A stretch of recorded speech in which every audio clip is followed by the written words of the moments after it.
at Grant Park and Millennium Park or any of those. But this is a very unique neighborhood park for Chicago. Right? Most of our neighborhood parks are in the center of the neighborhood with streets around and through them.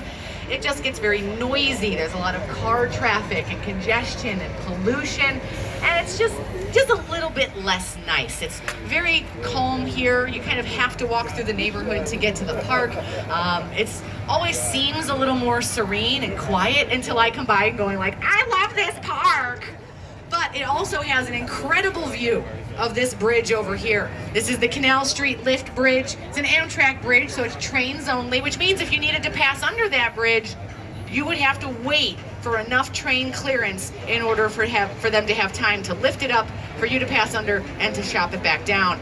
If you look on either end of those towers, you can see there's giant concrete counterweights and those chains. Once it's time to open, those will lower down, and that'll pull the cables and raise the bridge in the center. This is a pretty unique type of bridge to see in an inhabited area. These are usually saved for more industrial areas because of the kind of traffic that usually goes through them. It's meant to accommodate that. But there was no reason to pull the bridge out when they started moving into the area, so they just left it. It is a very unique situation. We do have a very different style of bridge all over the city now.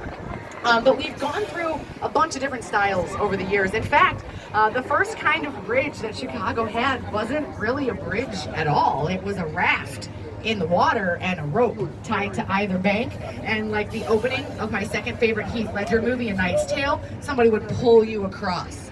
It's The Dark Knight, A Knight's Tale, and then 10 Things I Hate About You. And 10 Things I Hate About You was only third place because I had a big crush on Joseph Gordon-Levitt at the time, so I didn't realize. But that's not the point of the tour. We're talking more about bridges here. And another kind of bridge that we had for actually a little while, but ended up being kind of impractical, we found out, is a swing bridge. And that would be a